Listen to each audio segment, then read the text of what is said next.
bosaman. Bunga bosganimdan so'ng mana bunaqa sahifaga, ya'ni Exness Broker'ni rasmiy veb-saytiga olib o'tadi. Bu yerdan men mana bu yerdan register degan, ya'ni ro'yxatdan o'tish tugmasiga bosaman. Undan so'ng mana bunaqa bizga verifikatsiya qilib oladi brauzer. Va bundan so'ng mana bunaqa sahifaga o'tamiz. Bu yerda Exness'ga xush kelibsiz. Mana bu yerda sign in, ya'ni login qilish, mavjud akkauntga login qilish. Mana bu bo'lsa create an account, ya'ni bu ro'yxatdan o'tish. Davaychi mana bu yerdagi ma'lumotlarni to'ldirishni boshlaymiz. O'zbekiston va buni ostida biz doimiy ravishda ishlatadigan asosiy rabochiy Gmail'imizni kiritamiz. Gmail pochtadan so'ng Exness akkauntimizga parol o'ylab topishimiz kerak bo'ladi. Parolning uzunligi 8 dan 15 tagacha, bitta katta va bitta kichkina harf bo'lishi va hech bo'lmaganda bitta raqam va bitta spetsialniy simvol bo'lishi kerak. Shunda parolimiz tasdiqlanadi. Spetsialniy simvol bu dollar, hashtag, foiz, tire shunga o'xshagan narsa. Parol qo'yib bo'lganimizdan so'ng mana bu yerda bitishga qoldiramiz va davom etish degan tugmaga bosamiz. Keyin bizni avtomatik ravishda brauzer Exness Broker'ning mana bunaqa web trading sahifasiga olib o'tadi. Bu yerda endi biz mana bu joyda real account degan tugmaga bosamiz. Va bundan keyin brauzer depozit qilish sahifasiga olib o'tadi va bu yerda ko'rib turibmiz, barcha to'lov sistemalari unavailable, ya'ni biz uchun mavjud emas. Nimaga? Biz hali verifikatsiyadan o'tganimiz va profilimizdagi barcha ma'lumotlarni to'ldirganimiz yo'q. Buning uchun o'ng taraf yuqorida complete profile degan tugmaga bosamiz. Mana endi verifikatsiya jarayoni boshlanadi. Bu yerda get started now ga bosamiz. Va birinchi qadam bu Gmail pochtamizni verifikatsiya qilib olishimiz kerak bo'ladi. Broker o'sha kodni yubordi. Gmail pochtamizga kirib tekshiramiz va ana o'sha xabarda kelgan, ya'ni Exness Broker'dan xabarda kelgan kodni kiritamiz va Gmail pochtasini verifikatsiya qilamiz. Brokerdan pochtamga kelgan xabarda ichidagi 6 xonali parolni kiritib bo'lganimdan so'ng Gmail pochta o'sha verifikatsiya qilib bo'lindi. Mana bu yerda bitishga chiqdi. Keyingi qadam bu telefon raqam verifikatsiyasi. Mana bu yerda confirm phone ga bosamiz. Undan keyin o'zimiz ishlatib yuradigan va doim antennasi chiqib turadigan telefon raqamini kiritishimiz kerak bo'ladi. Keyin davom etish degan tugmaga bosamiz. Kodni yubordi. Kod menga adashmasam Telegramdan kelyapti. Agar siz bu yerga kiritgan raqamingiz Telegram bo'ladigan bo'lsa, osongina Telegramga Exness Broker kod yuborish mumkin. Bu juda ham qulay. Xo'p, 099 832 va telefon raqami muvaffaqiyatli verifikatsiyadan o'tdi va endi 3-oxirgi qadam bu shaxsni tasdiqlovchi verifikatsiyalar, adashmasam. Xo'p, mana bu yerda complete now degan tugmaga bosamiz. Xo'p, bu yerda endi shaxsni tasdiqlovchi ma'lumotlarni kiritishimiz kerak bo'ladi. First name bu ism, last name bu familiya. Pasportimizda yoki ID kartamizda qanaqa harflardan yozilgan bo'lsa, xuddi shuni kiritamiz. Keyin date of birth, ya'ni tug'ilgan kun, oy, yil. Keyin bo'lsa turar joy, ya'ni yashash adresi, shahar, ko'cha va dom yoki uy va uni raqami. Shuni kiritamiz.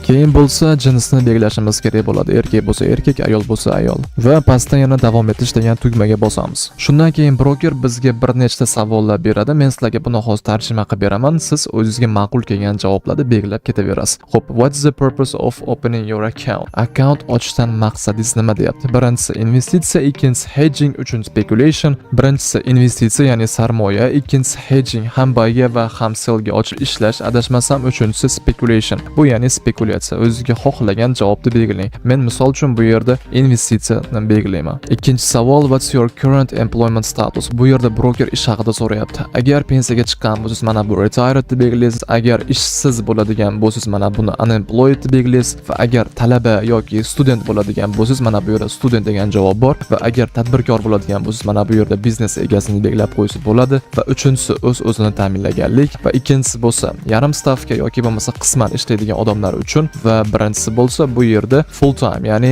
polniy ish bilan ta'minlangan, ya'ni kun bo'yi ish bilan band bo'ladigan odam mana shu birinchisini tanlab ketsa bo'ladi. Xo'p, bu yerda osongina ish tizimini bosib qo'yish qulayroq, chunki mana bu birinchi, ikkinchi, uchinchi, to'rtinchisida o'sha yana ma'lumot berishingiz kerak bo'lar ekan. Undan ko'ra osongina ish tizimini bosib ketgan yaxshi. Xo'p, keyingi savolda mana bu quyida berib qo'yilgan javoblarda qaysi biri sizni sohangizni ko'proq ifodalaydi deyapti. Agar ingliz tilini bilmaydigan bo'lsangiz, istalgan вообще farqi yo'q, istalgan bittasini belgilab ketsangiz bo'ladi, absolutno xotirjam. Misol uchun men mana bu yerda education, ya'ni ta'lim deb bosib ketyapman, chunki avvaldan mana shu education belgilab kelganman.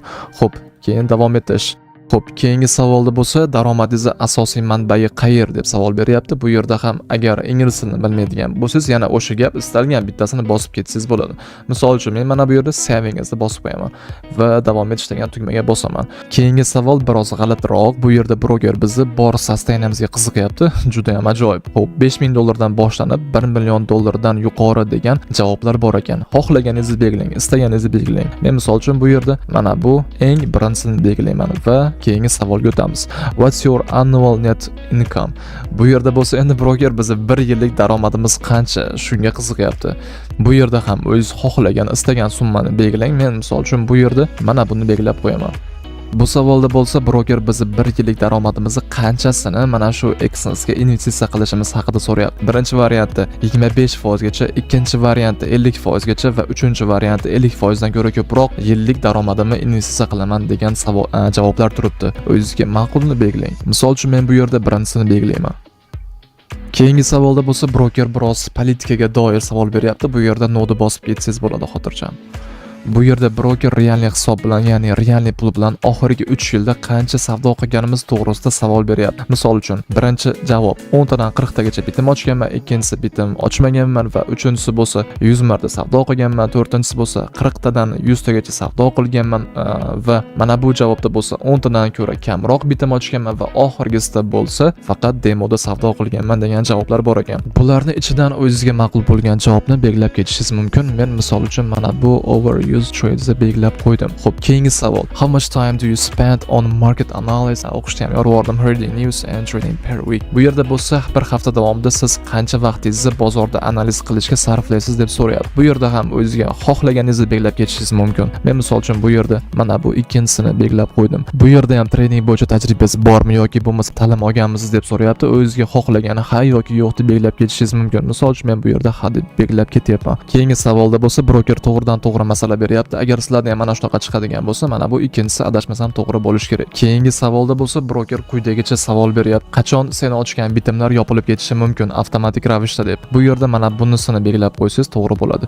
Bu yerda bo'lsa trading bo'yicha 1 yillikka planing qanaqa deb so'rayapti. Xo'p, birinchisi buni как hobbi sifatida qilib yuraman, ikkinchisi sekin-sekin o'rganib, polностью mana shu ishga o'tib ketib qolaman va uchinchisi bo'lsa o'qituvchi bo'laman. Ya'ni tradingni o'rgatadigan hozirda ham ko'payib ketdi-yu internetda. Shunaqa o'qituvchi bo'laman va oxirgisi bo'lsa full time professional trader, ya'ni bu yerda уже professional trader bo'laman degan. O'zingizga xohlagan va ma'qul bo'lgan javobni belgilang. Keyingi savolda bo'lsa, qanaqa instrumentlar bilan yoki qanaqa aktivlar bilan savdo qilmoqchisan deb so'rayapti. Misol uchun birinchisi oltin, silver, undan keyin forex, ya'ni bu yerda valyutniy paralar bo'ladi va undan keyin kripto aktivlar, undan keyin neft va balobatlar, undan keyin bo'lsa aksiyalar va mana bu yerda bo'lsa hali vera o'ylab ko'rganim yo'q va oxirgisida bo'lsa boshqa javob beraman degan variant turibdi. O'zingizga xohlaganni, o'zingizga ma'qulni yana belgilang. Qaroch. Keyingi savolda bo'lsa biz haqimizda, ya'ni Exynos brokeri haqida birinchi marta qayerda eshitding yoki bilding deyapti. Misol uchun bu yerda YouTube'da belgilab ketsangiz bo'ladi. Va oxirgi savolda bo'lsa mana bu ikkalasiga pitichkani qoldiramiz va submit degan tugmaga bosamiz.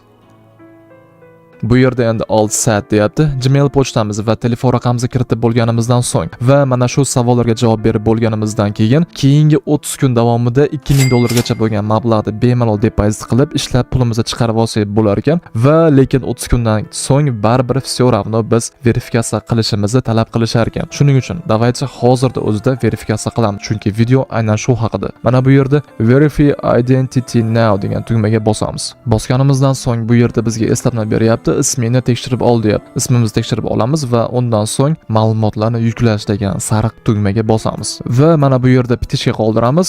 Undan so'ng submit document deganiga bosamiz. Xo'p, undan keyin endi biz qanaqa ma'lumot, qanaqa hujjat yuklamoqchimiz, shuni turini belgilashimiz kerak bo'ladi. Mana bu yerda O'zbekiston turishi kerak va agar siz O'zbekiston fuqarosi bo'lsangiz va undan so'ng select your identity document. Bu yerda bo'lsa pasportmi, haydovchilik guvohnomasimi, ID kartami, shuni belgilaymiz. Misol uchun menda pasport.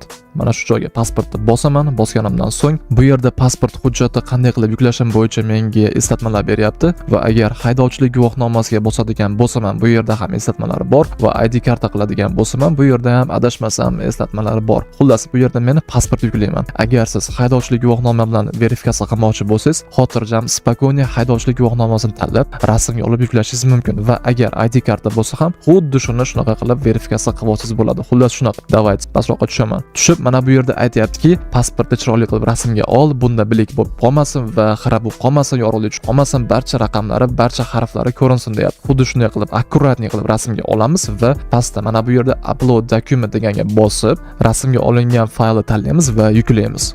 Yuklab bo'lganimizdan so'ng mana bu yerda submit document degani bor, mana shunga bosamiz. Yuklab bo'lishim bilan ko'rdinglar, 3 sekundlar atrofida bir tekshirib oldi va yana all set, uje hammasi hal bo'ldi deyapti. Deposit qilishing mumkin deb pastda deposit now degan tugma chiqib turibdi. Endi bu yerda deposit degan narsaga bosmaymiz, mana bu yerda prosta X ga bosamizda va yana complete profilga bosamiz. Men xohlagan narsa oyna ochildi. Ya'ni bu yashash joyi adresi. Davaychi oxirigacha verifikatsiyadan o'tib olamiz. Chunki agar adresimizni verifikatsiya qilmaydigan bo'lsak, mojit qachondir bizga pulni yechib bermasligi mumkin. Shuning uchun davaychi oxirigacha verifikatsiya qilamiz. Yashash joyi adresini verifikatsiya qilish uchun quyidagi ma'lumotlardan, quyidagi hujjatlardan birortasini yuklang deb bizga broker eslatma beryapti. Bu yerda bir qancha hujjat turlari bor, lekin to'g'risini aytsam, men birortasini bularni yaxshi tushunmayman. Shuning uchun osongina yo'li bor. Bu ham bo'lsa my.gov saytiga kirish kerak. Ana o'sha joyda O'zbekiston fuqarosi, har bir O'zbekiston fuqarosining doimiy yashash joyi to'g'risidagi ma'lumoti bo'ladi. Ana o'shani yuklab, keyin mana bu brokerga yuklash kerak. Shunda hech qanaqa muammosiz verifikatsiyadan o'tib olish mumkin. Agar pasportimi rasm bor sahifasining orqasida propiskasi bor, uchetniy zapisi bor, shuni rasmga olib tashlasamchi deb so'raydigan bo'lsangiz, to'g'risi bilmayman. Men juda ham ko'p marta urinib ko'rganman, lekin meni tajribamda shuni aytishim mumkinki, bu orqali adresda verifikatsiya qilib olish biroz qiyinroq. Shuning uchun prosta mana bu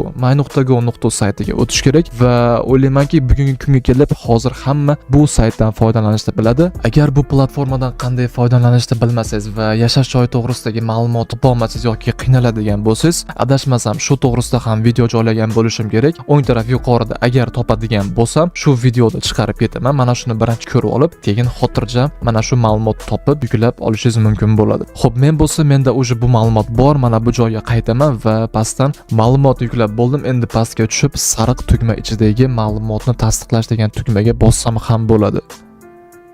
Your documents are under review. Ma'lumotlar tekshiruvda. Bu jarayon 3 minutdan 7 minutgacha vaqt olishi mumkin ekan va daji bir ish kuni, ya'ni 24 soatgacha ham vaqt olishi mumkin ekan ba'zi holatlarda.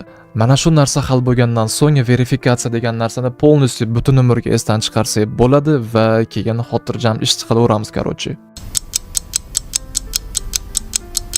Bir qancha muddatdan so'ng verifikatsiya jarayoni muvaffaqiyatli yakuniga yetganini ko'rishimiz mumkin. Buni yuqoridagi mana bu petichkani qo'yib account verification complete degan yozuvdan bilib olsak bo'ladi. Xo'p, endi agar deposit sahifasiga o'tadigan bo'lsak, biz uchun barcha to'lov sistemalari o'zi dostupna, o'zi bizga bunda access bor. Ya'ni biz uchun mavjud demoqchiman. Ro'yxatdan o'tdik, ya'ni registratsiya qildik va shaxsimizni tasdiqlab, polностью verifikatsiyadan ham o'tib bo'ldik. Endi lekin hali beri video tugagani yo'q. Yana bir muhim joy bor, muhim jihati bor. Bu joyni albatta ko'ring. Ko'rmasangiz bo'lmaydi. Xo'p, oxirgi paytlarda juda ham ko'pchilik menga savol bergan, Exodus broker bilan bir ko'ngilsizlik, bir muammo bo'layotgan ekan. Bu nima desa, qachonki ular pulni yechib olayotganida Exodus broker kod yuboryapti, ularning telefoniga bo'lsa kod kelmayapti. Bu muammoga aynan nima sabab bo'lishini bilmayman, balki qanaqadir texnik muammolar bordir, lekin telefon raqamiga kod kelmayapti. Bu qachonki siz Exodus brokeridan pulingizni chiqarib olmoqchi bo'lganingizda, broker sizni xavfsizligingizni o'ylab, siz kiritgan telefon raqamiga kod yuboradi. Mana shu kodni qachonki siz kiritmagunizcha sizni arizangiz tasdiqlanmaydi va broker sizga prosta pulni yechib bermaydi.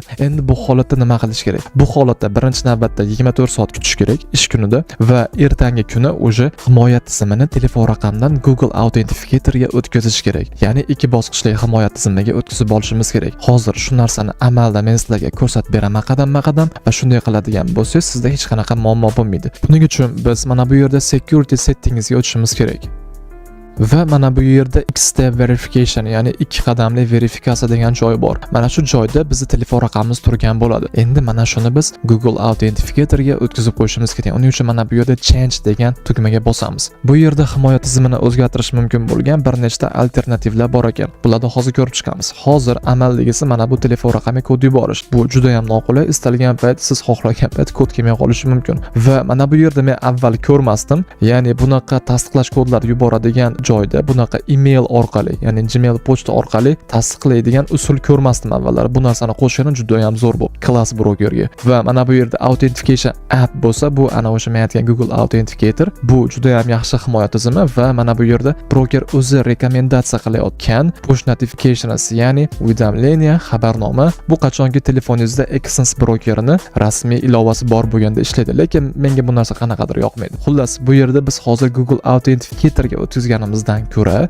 Gmail pochtaga olib qo'yganimiz juda ham maqsadga muvofiq. Bunga olib qo'yadigan bo'lsak, pochtamizga xabar yuboradi. Hammasi juda ham oson. Xabarning ichida kod bo'ladi. Buni tasdiqlash juda ham qulay. Nimaga endi Google Authenticator emas deydigan bo'lsangiz, qachonki Google Authenticatorga siz himoya tizimini o'rnatib qo'yadigan bo'lsangiz, qanaqadir muammo bo'lib, mana shu Authenticator приложениesiga dostуп yo'qolib qoladigan bo'lsa, siz Exens brokerga qaytib kira olmay qolishingiz mumkin. Shuning uchun bu yerda Gmail pochta eng ma'qulrog'i va afzalrog'i deb o'ylayman. Mana shu Gmail pochtaga olamiz va keyingi tugmasiga bosamiz. Undan keyin adashmasam telefon raqamiga yana kod yuborish kerak bo'ladi. Kod yubordi, kodni qabul qilib oldim. Bu safar ham o'rtoqlar e'tibor bering, bu safar ham kod Telegram orqali kelyapti. 959 767. Vote action confirmed bo'ldi. Всё. Endi ikki bosqichli himoya tizimi bu Gmailda ishlaydi. Juda ham chiroyli, juda ham yaxshi. Klass. O'ylashimcha bugungi mana shu